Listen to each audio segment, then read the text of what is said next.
Good morning. If you ever wanted to take a look at their business model, take a look at the numbers, go into the industry, and see what they might potentially be doing in the future, you're in the right spot. This is not financial advice though. In a single sentence, consumers pay Netflix money and they give them access to their library of entertainment, some of which is owned and some of which is not owned. Now let's say I enter my email, my credit card details, which 15 years ago people would have said, what? Online? But I sign up and boom, I'm in. I'll see all this content. When they first started out, they were licensing everything. And even now, they're still licensing quite a bit. For example, please tell me politics isn't like this. There's there's Friday afternoon, there's Kinda Spooky, there's How to Lose Your Medical License, there's How to Lose Your Law License and Go to Jail. There's drugs. There's also inverted drugs and the greatest show of all time. So while you can pick the cream of the crop with licensing, once that term is done, you do have to try to get them back to your platform again and again. So they are constantly negotiating, constantly depending on others, which is why they started originals, to give them a little more leverage when it comes to negotiations. Let's say we're in an alternate world, one where Netflix never started originals, and I was negotiating on behalf of some show. Well, I would say, hey, we want 2 times the previous amount, your firstborn, and give me your left lung. I want a trophy. And Netflix would proceed to lay down on the operating table and give me their left lung. Because if all of their content leaves them, their subscribers aren't going to stick around. They started off with Lilyhammer and House of Cards, and they have continued to build that up, so now it's 55% of their content in the US. Now they can say no organs for you, because some of their shows are quite good too. They're also dabbling into live events. It's related to their IP. For example, the Stranger Things pop-up experience. It's a traveling show where they open up in a mall or something for a couple of months. You can buy merch, you can have food.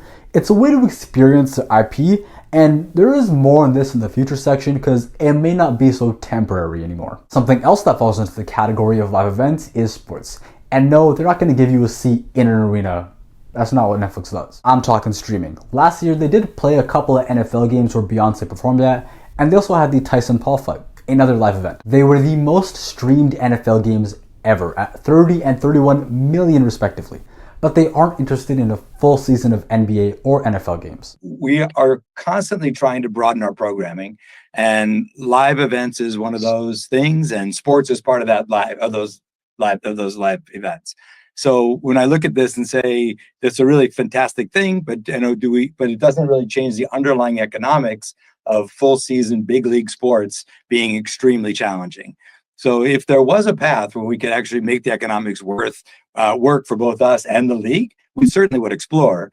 But right now, we believe that the live events business is where we really want to be, and sports is a very important part of that, but it is a part of that expansion. That could mean that they aren't interested in a full season of games, right now at least, but they could be interested in having those massive worldwide one-off events. For example, they do have the FIFA Women's World Cup rights in 2027 and 2031, so maybe they're more going down that type of route. Now, I have been saying that they don't want the full season NBA rights now, or the entire NFL season right now, because they do have a full season sport, the WWE. But for those of you who don't know what it is, like I used to not know, what exactly is it? It's a scripted live show. Think of muscular, action-packed Broadway. They have 2 separate storylines on their flagship shows, Monday Night Raw and Friday Night SmackDown. It runs 52 weeks a year, and every 1 to 2 months they converge to have a mega event. Now, is it real? No, but neither is Iron Man, and people still do enjoy that. So that's why they signed a $500 million a year deal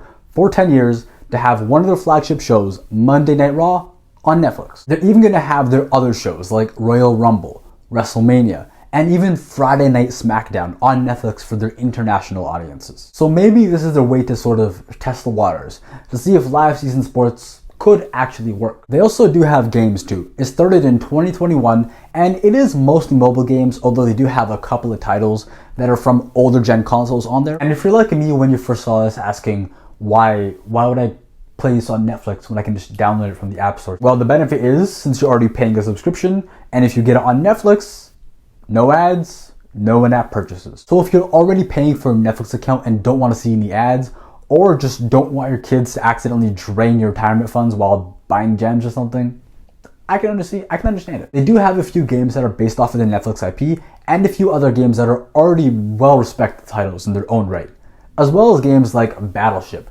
Exploding Kittens, Chess, and some more. I personally can see this becoming a big hit, Because let's say you get Monopoly on there and a group of friends or family just want to play. Well, you could use your phone or a remote as a controller and it would be all up on the big screen so everyone could see the screen, It'd be a fun time instead of playing it in person on the screen, everyone sitting on the couch. But to access everything that I just mentioned, you do need to pay for one of the tiers. First is paid with ads, $8 a month, 1080p, and has ads. Then there's standard for $18 a month and it's also in 1080p. Then there's premium at 4K HDR, no ads, in case that wasn't clear. Now, I don't really have much to say about the standard and premium tier, but I can expand on the ad tier. In the cheapest tier, some of the content is locked due to licensing and deal reasons. It doesn't appear that it's Netflix's strategy to kind of get you to move up 1 or 2 tiers by not making some things available, because the number of things that are unavailable for the standard with ads tier is decreasing almost every year. Also, they do make more money from basic with ads than they do from standard, so it's not in their best interest. And if you guys are in the more expensive tier, feeling a little left out because you can't contribute to society by giving your valuable time and watching an ad, don't worry. In 20 years, you guys may get the gracious opportunity to pay $40 a month and watch ads, finally fulfilling your destiny, becoming a valued and contributing member of society by watching ads. For all of you guys who are feeling left out, because you guys don't know what the modern day bounty ad looks like, don't worry. They'll come show you. Since their ad systems are quite new, they are investing money to improve them. In their earnings call, they did mention that they're moving from the crawling stage to the walking stage. Yeah, I think you can say that 2025 is the year that we transition from crawl to walk. A big part of that is standing up our own ad stack.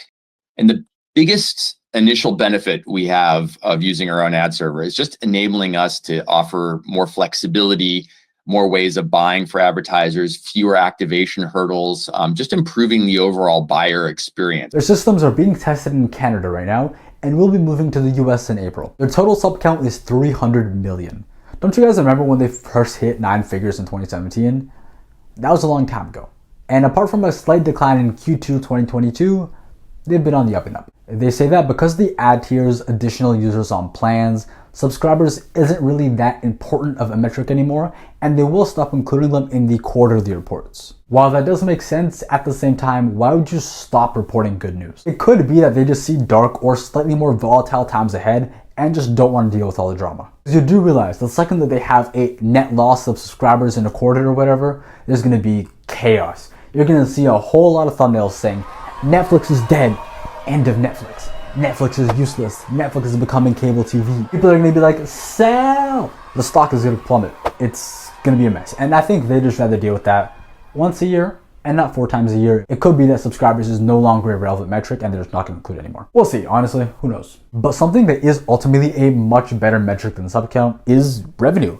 And it started at $6.8 billion in 2015 and has grown very steadily at the average rate of 19% annually, and it's now at $39 billion. But an even better metric than revenue is net income. It started off at $123 million and is now at $8.7 billion, which is in part due to the leverage that having the originals gives you. Because let's say one of their hit shows, for example, Friends, say, hey, we want double. I don't know if they actually said this, but I'm just going to use Friends as an example. Because if hit shows like Friends say, we want double the fee or else, Netflix can say, or what? And actually handle the consequences. Unlike Spotify, for example, because if the music industry says, hey, we want more money or else, Spotify has to say, okay, because they can't handle the or else. Which is why in the years that Spotify is public, the only year that they've made positive net income is this year. Well, last year, 2024. But for Netflix to make all those projects, they needed the funds. It was a gamble and they did take on a lot of debt. It went from $2.5 billion to $15.8 billion in only 5 years. Their long-term debt is now steady and down from their peak, and while they do still have a very chunky amount, they have strong earnings and a strong library. They're also benefiting from these shifts in entertainment, because once you cut that cord, snip, Netflix is like, come to Papa, I'm right here, arms wide open. Something often cited as the only reason why cable TV isn't dead yet is sports. And as we've now seen with the FIFA Women's World Cup, those NFL games, the Tyson Paul fight, even a long-term contract with the WWE, things are changing. AI is also probably going to lower the cost of production. For example, B-roll now won't really cost as much to make because you can just kind of tell AI, hey, make me a city, and you're done. Although how extensive the changes are going to be, What it can do in the future, we don't know yet, so I'm not going to speculate. But here's what the CEO had to say about AI usage in general at Netflix. So I look at Gen AI as a tool for creators to create content, not for Netflix to create instead of creators. He did kind of dodge the question about whether or not AI is going to be used, but I think we can all agree that that was not a no. And so as the CEO of a giant company, something that'll probably save him money, we can assume that that's a yes. But at the same time, those costs apply to the entire industry. And since cable's dying, streamers are thriving, very soon you're gonna see a very fierce competition. I mean, we already saw one, but there's no reason why there can't be a second streamer war. To name a few, you have Disney with that crazy library, HBO, again, crazy library. Amazon, it's okay, it is competition, but the thing is, it's already free because a lot of people already have Amazon Prime. Also, if people want free stuff and also like high quality content, like go on YouTube. Now, I might be biased, not really, but like this is truly excellent stuff. Like, look at the high production value. They also face the gold lovers, the ones who sail the high seas, spreading their loot to all those who can't afford it or just straight up don't want to pay. And I'll keep the game section short because right now it's almost insignificant, but you already have very fierce competition among console and PC. And as for streaming, well, it does have its own lag problems. So you are limited to mobile and board games, but let me be clear. Mobile games are like half the video game industry in terms of money because everyone has a phone. Not everyone has a PC that can handle a AAA game or a console. So let's just keep an eye on it to see how much consumers really like the ad-free mobile gaming experience. Stock performance-wise, Netflix has done extremely well. Although do note that Netflix isn't as bogged down into Disney for like the cable stuff. And as for Google, well, Netflix's IPO was under $1 billion.